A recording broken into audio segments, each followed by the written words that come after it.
Hey, let's hope this works. So thanks for allowing me to present today.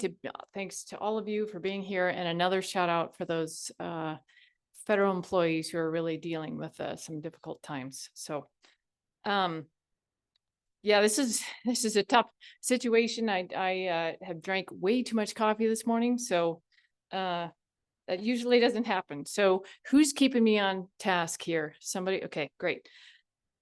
Okay. Um, So indeed, my name is Mindy Wheeler. My title is Native Plant Conservation Project Leader, kind of a mouthful, but it's sort of a dual appointment. My paycheck comes from USU, but me and my team are housed at the Division of Wildlife Resources. And these are some of the partners that we work with, and this is very important. Partners are really our lifeblood, really. So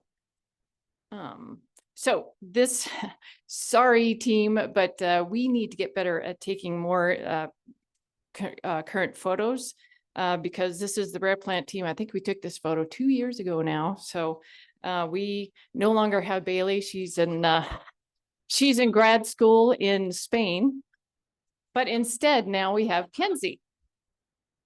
So, and I am gonna, since it's dark now, find these people because these people are what make this program work. So I would be nothing without these people, and the program would not work at all. I think we are just what for the amount of money that we get and what we accomplish, I think is pretty incredible. And I just want to also say again, partnerships, I'm going to beat that into the ground again as well. Partnership between USU, DWR, and then these are the grants and programs and contracts that I need to keep track of, trying to make everything work. I think I kind of drive the USU business office crazy, but so again, a lot of this is going to be old news, but the State Wildlife Action Plan, it's actually out in October 1 of this year. So this year, again, it does include both plants and insects, which is great news for plants and insects, with the thought of if a Recovering America's Wildlife Act ever came out of Congress, which anyway, we'll leave that where it is, that some of that money could come directly to plants, which would be a life changer for all of us. Anyway, so there are in that plan, there are 146 species of greatest conservation need, which I think that's going to increase by a few. There's 110 species of greatest information need where we just don't quite know enough. I was told the other day that these are SGCNs without enough information. Anyway, just maybe a political thing. And then there's also 316 potential species of greatest information need. Those are not in the State Wildlife Action Plan, but those are the additional species that we feel we really need to make sure that we follow and keep track of. So as you can see, we have our hands full. So behind that State Wildlife Action Plan, Megan has been incredibly busy in making sure that we have updated ranks, conservation ranks, and we are using the NatureServe ranks to make sure that we have the right species on those lists. So it's quite the lengthy process. If you're going to do it right, you got to take it into account threats, trends, distribution, taxonomy is also always changing, and thank God Megan has the ability and the patience to do that, because I don't think I would. So the other aspect, again, data ingestion into our rare plant database. We added over 18,000 records last year, and that comes from all sorts of different sources. That we do ingest SciNet stuff as Megan is doing the rankings, just to make sure that we have the distribution correct. Our team, of course, brings in a lot of observations. That brings in also our associated species with each of our targets. So each of those associated species also come into the database. And then, of course, those random data sets from elsewhere. And those people who keep submitting those random data sets, let's try to use our data collection app, but I'll get to that. We also have been trying to selectively ingest some information from INET, and we're still working on a workflow. We just want to make sure what we do ingest is good data. And then we had, anyway, kind of a longer story than I need to tell, but we had to move offices again, and they told us, well, we got to get rid of these file cabinets. Well, of course, we have no room, so I boxed up a bunch of boxes to take to UCI, the Utah Correctional Industries, and they copied all of those, made them digital. And in the meantime of getting those back in, we checked all those data sets and now are in our library. That was also a big lift, which is exciting for me. So here's another thing about the rare plant database. Now it's up and running, the DWR Wildlife Habitat Analysis Tool, or the WHAT tool, kind of an unfortunate acronym, frankly, but that was beyond my control. So what you can do is you can, this is all automated. So you draw your project area and then you pick the layers that you want to see. Sorry, this is, I think this is, anyway, I think it's land ownership. Anyway, you can pick all your layers, and so you can see what could be in your project area, and maybe you want to move that project area, a quarter mile to the west or something, so you won't be in deer migration habitat or stuff. So it's a great tool. What it does is there's your project area. Oh, here it is. Your project area. And then it puts beyond it a half-mile buffer and a 2-mile buffer, and it tells you what's going to be in that project area. And you can see, so it comes back to you as an email, and then it comes back to you in a report that can sometimes be, I don't know, 20 pages long with all the information in it. I mean, it's pretty, anyway, I'm very excited about it because it does have a lot of information in it. So what it does bring as well, I'm going to try it. It brings up the field guide, and this is also going to change. So from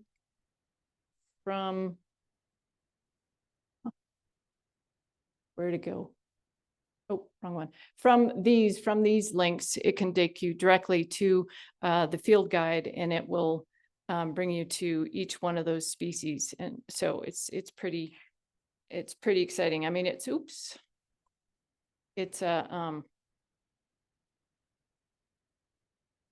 okay. It's a I don't know, another rabbit hole that you can certainly lose yourself on.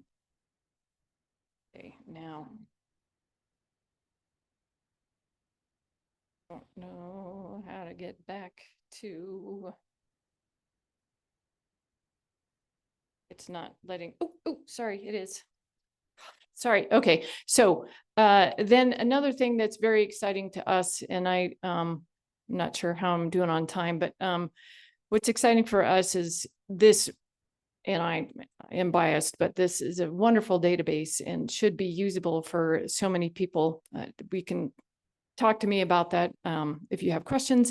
Anyway, what our federal partners can actually get into the database real time, and they can QA/QC our data. We often get calls every now and then from federal employees like, hey, that LSEL point is just a little bit off. Could you change it? It's like, well, now they have a chance to get into the database and actually change that for us. And it'll come back to us. We'll make sure it looks okay, and then it'll come back into the database.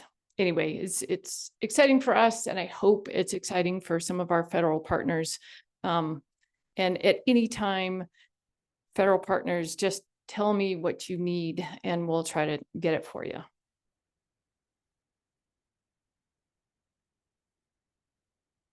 Coffee, I'm going to blame it on the coffee. So this is our data collection app. It's also, again, old news, but it has all of the species. So you're out there, you can choose all of the any species that you see and what you're seeing, how many you see within a 15-meter radius.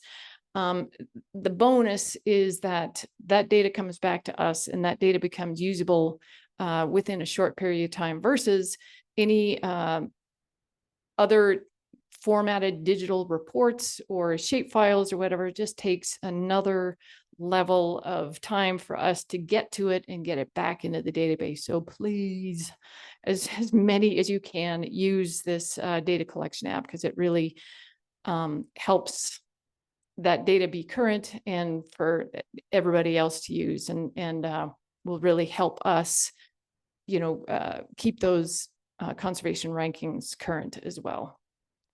And there's also what I would like to do. And again, you can email me about this. There's a few things that I'm talking about today that I can send everybody a link to. One is to this instruction PowerPoint and how this data collection app works. So we can get you set up. So don't be afraid to call.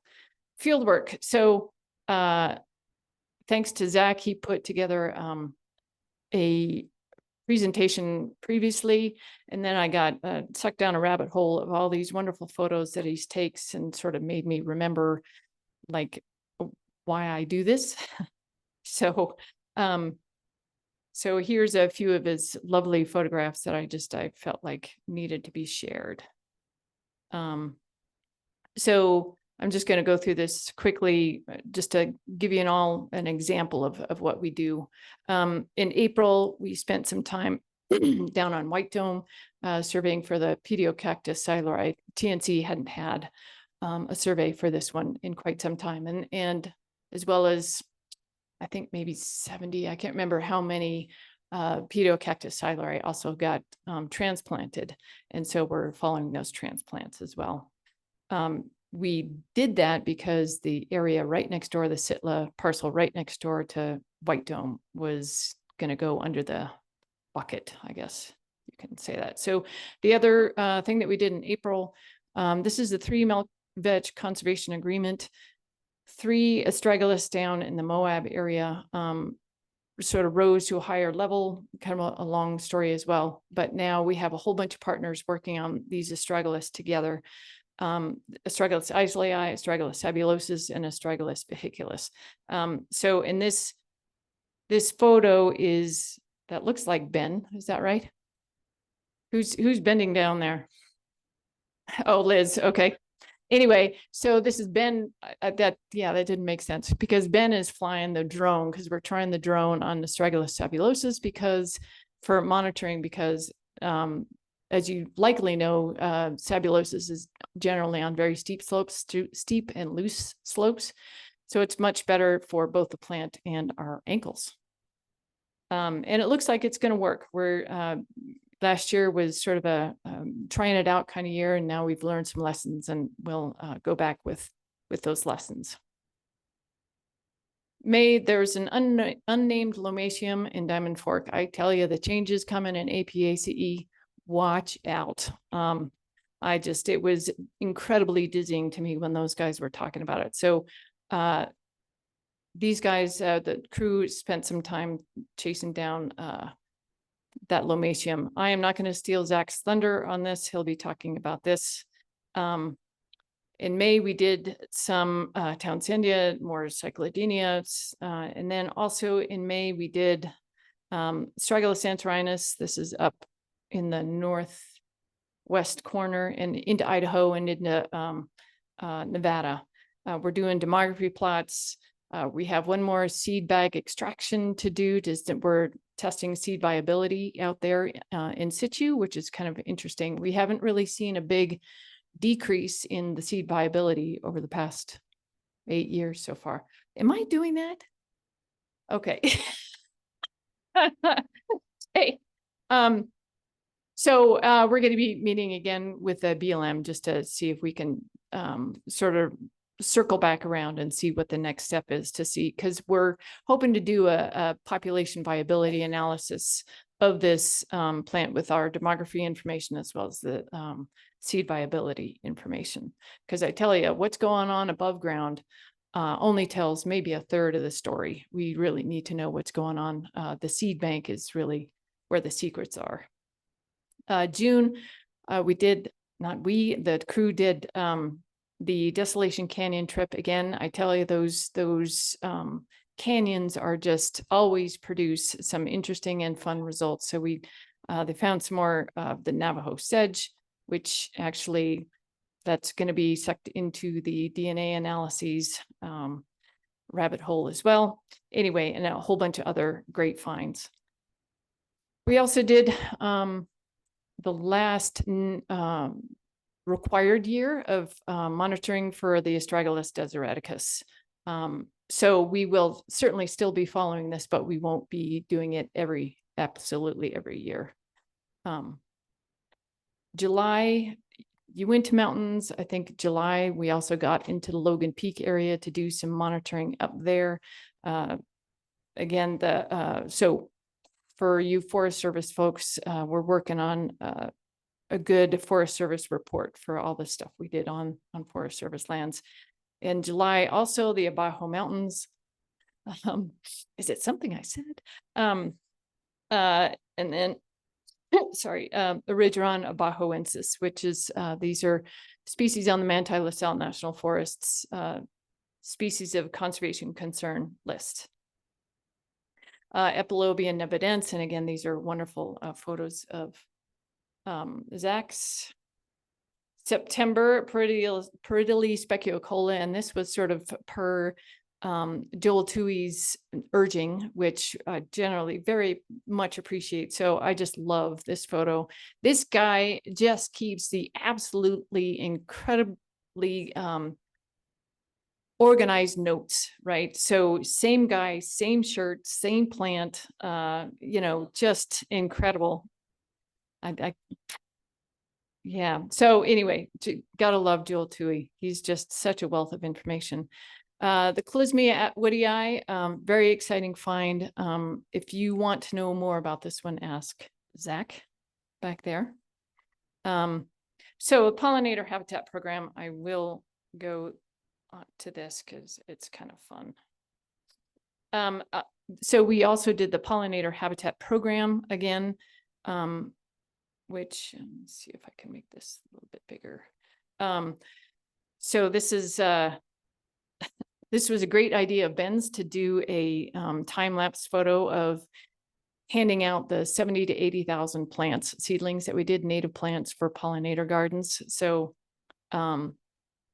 it has become somewhat of a, it has to be organized. And thanks again to my team for thinking of different ways to do this. We got these wonderful carts from, it wasn't Progressive Plants. I can't remember the name of, anyway, they loaned us these carts and we would be totally lost without them.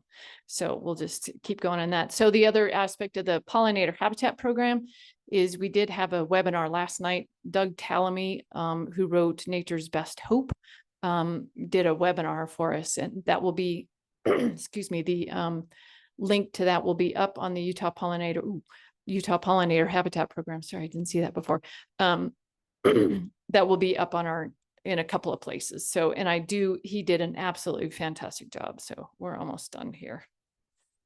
Oh, okay. Stop that. Okay. And then just hopes and dreams. So again, thanks for the federal employees being here, and out of necessity, I'm starting to turn toward the state anyway, there's some programs in the state that have money that we might be able to dip into. So I'm looking to Fire Forestry and state lands for their work they're doing on Utah Lake. DWR needs some help with baseline or condition assessments for their conservation easements. We have climate change. Vulnerability index analyses, and then frankly, what I'm looking for is just regular communication from everybody. Like, let's support one another, because this is getting tough. So, and then I'll leave you with this.